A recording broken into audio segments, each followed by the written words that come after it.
அல்லேலூயா, ஸ்தோத்திரம். கடவுள் நம்மளை ஆசீர்வதிப்பாக. மகளுக்கு தந்தை சொல்லும் ஆற்றல் நம்பர் 5.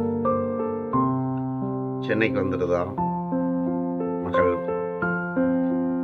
அந்த இடங்கள்ல பார்த்தா வித்தியாசமான உலகங்கள், உயர்ந்த பில்டிங்கள், பரபரப்பான மனிதர்கள், வாகனங்கள் எல்லாத்தையும் டிவியில் பார்த்ததை நேரில் பார்க்குறான்.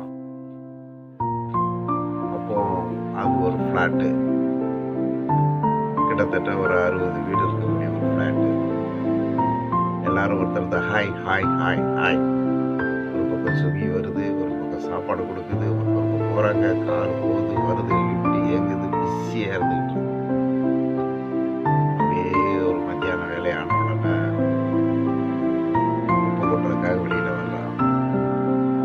இங்கே அந்த ஃப்ளாட்டுகளில் வேலை செய்கிறவங்க எல்லாரும் ஒரு இடத்துல உட்காந்து சாப்பிட்டுட்டு இருக்காங்க.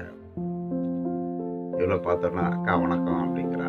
வணக்கம், யாருமான்னு கேட்டேன். இந்த மாதிரி இந்த வீட்டுக்கு வேலைக்கு வந்திருக்கேன், எனக்கு சொந்த ஒரு அப்படி தன்னை வெளிப்படுத்துகிறான். அப்போ ஒருத்தர் அங்கே இருக்கிறவர் சொல்றாரு, ஊர் விட்டு சென்னையில் வந்து பெரிய பெரிய பணக்காரங்களா ஆயிடுறாங்க, ஆனால் நாம மட்டும் கஷ்டப்பட்டுக்கிட்டே இருக்கிறோம், ஏன்னு தெரியல. ஆனால் எனக்கு இப்போ ஏன்னு தெரியுது அப்படின்னு அவரே சொல்லிடுறாரு. எனக்கு எங்கள் அம்மா சென்ட்ரல் கவர்மெண்ட் எம்ப்ளாயி, எங்கள் அப்பா சென்ட்ரல் கவர்மெண்ட் எம்ப்ளாயி, எங்கள் பாட்டி சென்ட்ரல் கவர்மெண்ட் எம்ப்ளாயி.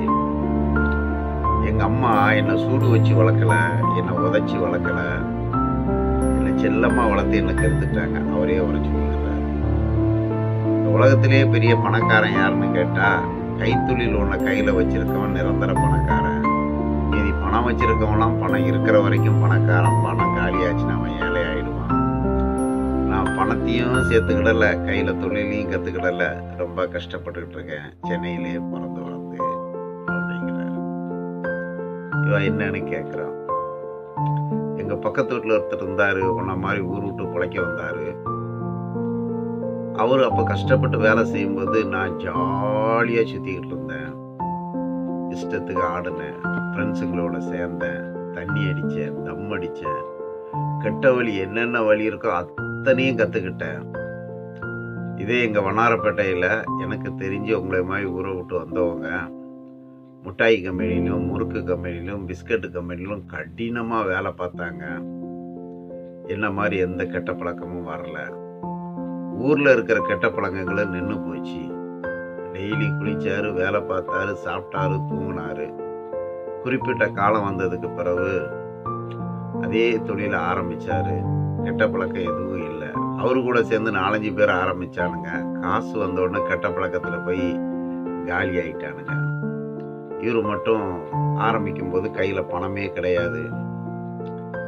தொழில் கையில் இருந்த உடனே, கையில் கொஞ்சம் காசு இருந்த உடனே வெல்லம் சப்ளை பண்ணுறவங்க வெல்லம் கொடுத்துட்டாங்க, மாவு சப்ளை பண்ணுறவங்க மாவு கொடுத்துட்டாங்க.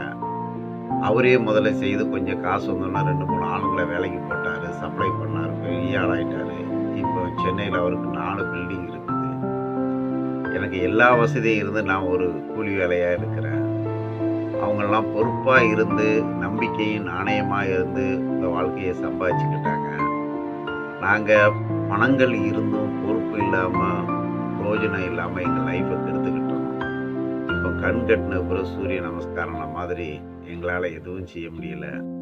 அப்புறம் ஒரு காலகட்டத்துக்கு பிறகு எனக்கு கல்யாணமும் பண்ணிட்டாங்க. இப்போ எனக்கு 2 பிள்ளைங்களும் இருக்குது. என் பொண்ணு படிச்சுக்கிட்டு இருக்கா. அவளையாவது நான் நல்ல ஒரு வாழ்க்கையில் முன்னேற்றமாக பண்ண முடியுமான்னு நினச்சி வருத்தப்பட்டுக்கிட்டு இருக்கேன். பிள்ளைய படிக்க வைக்க முடியுமான்னு வருத்தப்பட்டுட்டு இருக்கேன். எனக்கு எங்கள் அப்பா அம்மா சேர்த்து வச்ச வீடுகளில் இப்போ ஒரே ஒரு வீடு தான் இருக்குது. எங்கள் அம்மா வீடும் போச்சு. இந்த வீடு மட்டும்தான் சொந்தம். இப்போ நாங்கள் சாதாரண வேலை செய்து இந்த வருமானத்தில் தான் என் குடும்பம் நடத்துகிறேன். என் லைஃப்பை நானே கற்றுக்கிட்டேன் அப்படிங்கிறாரு. இன்னொருத்தர் சொல்கிறாரு, நானும் உன்ன மாதிரி தான் சென்னையில் வந்து ஏகப்பட்ட சொத்து இருந்துச்சு. எங்கள் அப்பாவும் சாப்பிட்டு சாப்பிட்டு வீட்டிலே உட்கார்ந்தாங்க. ட்ரெஸ் பண்ணோம், ஊரை சுற்றணும், படிக்கிற வயசில் படிக்கலை. படம், சினிமா தேட்டரில் கட் அவுட்டில் பால் ஊற்றுறதுக்கு ஊரை சுற்றிக்கிட்டு இருந்தேன். அப்புறம் அடங்கலைன்னு கல்யாணம் பண்ணி வச்சாங்க. இப்போ ஒரு சிறு தொழிலை பண்ணி ரொம்ப ரொம்ப கஷ்டப்பட்டேன். இப்போ தான் என் பையன் படித்து ஒரு வேலைக்கு போயிட்டான். எல்லாம் என் பொண்டாட்டி செய்த புண்ணியம். நான் டெய்லி கூலி வேலை செய்தாலும் அந்த காசை கொண்டு கையில் கொடுத்துட்டு காலையிலே பஸ்ஸுக்கு காசு ஒய்ஃபுக்கிட்ட தான் கேட்டு வாங்கிட்டு வருவேன். என் ஒய்ஃபு 2 ரூபாயை மாற்றி மாற்றி மாற்றி மாற்றி சேமித்து வச்சதுனால இன்னைக்கு பழைய பிள்ளைய படிக்க வச்சு அவள் ஒரு நல்ல ஐடி கம்பெனியில் வேலை பார்க்குறாங்க.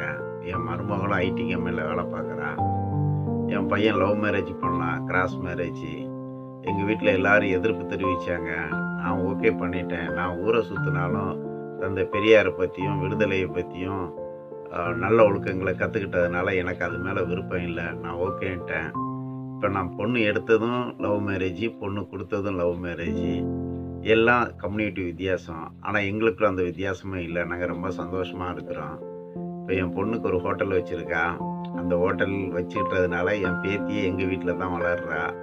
என் பையனும் எல்லாரும் உறவாக இருக்கிறோம், சந்தோஷமாக இருக்கிறோம். பட்ட கஷ்டத்துக்கு கொஞ்சம் காப்பாற்றிக்கிட்டோங்கிறாங்க. அப்போ இவளை பற்றி கேட்குறாங்க. இவள் சொல்கிறா, நான் +2 வரைக்கும் படிச்சுக்கிட்டு இருந்தேன். எங்கள் அப்பாவுக்கு இந்த மாதிரி ஒரு ஆக்சிடெண்ட் ஆயிடுச்சு. அதனால் நாங்கள் வீட்டு வேலைக்கு வந்திருக்கேன். நீங்கள் எல்லோரும் எனக்கு ஹெல்ப் பண்ணுவீங்களா? நான் தாராளமாக பண்ணுறோம்மா, நல்லா இருமா, நல்லா வேலையை செய், பொறுமையாயிரு அப்படிங்கிறாங்க. அதில் சில பெண்கள் வந்து சொல்கிறாங்க, இந்த பாரு இங்கெல்லாம் நம்பாத, அவனை கடினமாக வேலை வாங்குவாங்க. சில பர்டிகுலர் வேலையை மட்டும் அப்படி ஸ்டைலாக செய்துட்டு தெரியலன்னு சொல்லிடணும், தெரிஞ்சாலும் தெரியலன்னு சொல்லணும், தப்பிச்சுக்கிடணும், அப்படி இருக்கணும் இப்படி இருக்கணும், சோம்பேறித்தனமான காரியங்களை சொல்லிக்கிட்டே இருந்தாங்க. அந்த லேடிகளை நோக்கி பார்த்தா வாயில் லிப்டிக் தான், ட்ரெஸ்ஸு தான் பயங்கர பந்தாவாக இருக்குது. அப்போ மனசுக்குள்ள நினச்சிட்டான், நீ இவ்வளோ லிப்டிக் போடுறா, இவ்வளோ பந்தா பண்ணுறா, உன் வேலையிலே நீ கரெக்டு இல்லைன்னா நீ எப்படி மேலே வர முடியும்? உனக்கு இந்த இது தேவைதான்னு மனசுக்குள்ளே வச்சுக்கிட்டாப்புல. அப்போ அப்பா சொன்ன வேத வசனங்கள், தன்னைத்தானே தாழ்த்துக்கிறவன் உயர்த்தப்படுவான், தன்னைத்தானே உயர்த்துறவன் தாழ்த்தப்படுவான். அப்போ நம்ம ஒரு அடிமையாக இருந்து நம்மளை ஒரு ராசாத்தி மாதிரியும், பெரிய ஒரு எம்ப்ளாயி மாதிரியும், ஒரு டீச்சர் மாதிரியும், ஒரு போலீஸ் ஆஃபீஸர் மாதிரியும் நம்ம காமிச்சுக்கிட்டாலும், நம்ம அந்த போலீஸ் ஆஃபீஸராக இருந்தால் தானே போலீஸ் ஆஃபீஸராக இருக்க முடியும். ஒரு டீச்சராக இருந்தால் தானே ஒரு டீச்சராக இருக்க முடியும். நம்ம ட்ரெஸ்ஸில் டீச்சர் மாதிரியும், நம்ம நடையில் போலீஸ்கார மாதிரி நடந்துக்கிட்டு இருந்தால் அது போலீஸ்காரங்களாக இருக்க முடியாது. சென்னையில் போலீஸ்காரங்க மாதிரி கட்டிங் பண்ணிக்கிட்டு தப்பான தொழில் பண்ணி மாட்டிக்கிட்டவங்களும் இருக்காங்க. சிலவங்க போலீஸ் டிபார்ட்மெண்ட்லேயே வேலை செய்யறதுனாலும் போலீஸுன்னு தன்னை சொல்லிக்கிட்டு ஒரு பந்தா வாழ்கிறவங்களும் இருக்கிறாங்க. அதே மாதிரி லேடிஸுங்களில் வீட்டு வேலை செய்தாலும் தன்னை ஒரு டீச்சர்னு காமிச்சிக்கிடுவாங்க. ஆனால் டீச்சருக்கு உண்டான முயற்சியே இருக்காது. இந்த மாதிரி பந்தா பண்ணுற கேஸுகளை அதில் நானும் உட்காந்துக்கிட்டு இருந்துச்சு. ஒரு அம்மா மட்டும் சொல்லிச்சு, இல்லைம்மா நான் ஒரு கிறிஸ்டியனு, நான் சர்ச்சுக்கு போகிறேன், மாம்சத்தின் பிரகாரம் உன் எஜமானுக்கு கீழ்ப்படி, மாம்சத்தின் பிரகாரம் உன் எஜமானுக்கு கீழ்ப்படி.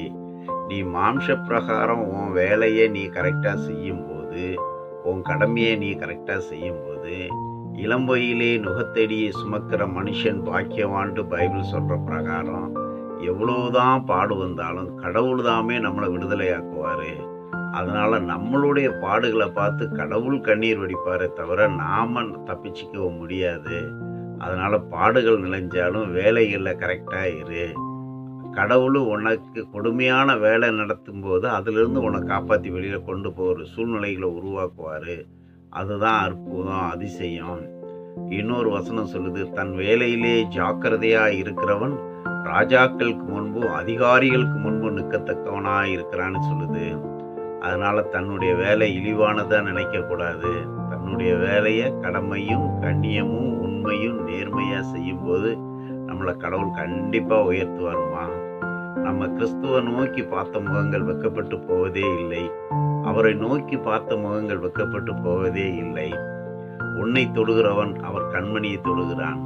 உனக்கு விரோதமாய் உருவாக்கப்படும் எந்த ஆயுதமும் வாய்க்காதே போகும். கடவுள் மேலே பாரத்தை போட்டு உன் தொழில்களை செய்ய, கடவுள் உன்னை இன்னைக்கு ஆசீர்வதிப்பார் அப்படின்னு சொல்லி அந்த தாயை நோக்கி பார்த்தா அந்த மகிட்ட பந்தா இல்லை, ஒரு செயல்கள் இல்லை. வேதத்தை அழகாக போதிச்சாங்க. அவங்க ஃபேமிலி பேக்ரவுண்டை கேட்டாலும் கஷ்டப்பட்ட குடும்பத்திலேருந்து வந்து, குடிகார குடும்பத்திலேருந்து வந்து இன்றைக்கி கடவுளை ஏற்றுக்கிட்டு தங்களுடைய பிள்ளைகளை படிக்க வச்சு உத்தியோகத்தை வந்தாலும் டைம் பாஸுக்காக அங்கே வேலைக்கு வராங்க. அந்த ஏரியாவில் எல்லார்ட்டையும் நல்ல பேர். அந்த அம்மா மேலே எல்லாத்துக்கும் பிரியம். அல்லேலூயா, ஆமென்.